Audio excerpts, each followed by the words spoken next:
எல்லாருக்கும் வணக்கம். Shri Mutharamman power steering and turbo service. நீங்கள் நம்ம பார்க்குறது பார்த்திங்கன்னா அசோக் லேலேண்ட் ஈனோ இன்ஜின். ஸோ அதோட பவர் ஸ்டேரிங் பம்ப் ஓகேங்களா. இது வந்து பார்த்திங்கன்னா யூட்ரக் வண்டியோட பவர் ஸ்டேரிங் பம்ப்பு. ஸோ இப்போ வந்து நமக்கு பார்த்திங்கன்னா இதுலேருந்து பவர் ஸ்டேரிங் ஆயில் வந்து இன்ஜின் ஆயிலில் மிக்ஸ் ஆகுது. நார்மலாக நமக்கு வர்றது பார்த்திங்கன்னா மோஸ்ட் வர்றது இன்ஜின் ஆயில் வந்து பவர் ஸ்டேரிங்கில் மிக்ஸ் ஆகும் ஓகேங்களா. இதான் கம்ப்ளைண்ட் வரும். இது வந்து கொஞ்சம் ரேர் ஆனால் வரும் ஓகேங்களா.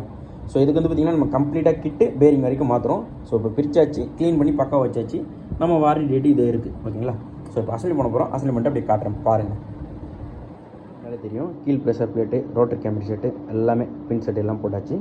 ஸோ மேல் ப்ரெஷர் பிளேட்டு போட்டு டோர் போட்டு அசம்பிளி பண்ணோம். அசம்பிளி பண்ணிட்டு அப்படியே காட்டுறேன் பாருங்கள். அந்த பவர் ஸ்டேரிங் பம்ப்பு கம்ப்ளீட்டாக முடிஞ்சிருச்சு. ஸோ பார்த்தீங்கனாலே தெரியும் ப்ரெஷர் ஓகேங்களா. ஸோ டைமிங் பார்த்தீங்கன்னா இதான் டைமிங். ஸோ லேட் ஆகிடுச்சு. கஸ்டமர் நாளைக்கு காலையிலே கொடுக்கணும். ஸோ அதுக்காக தேங்க்யூ ஆல், கீப் சப்போர்ட்.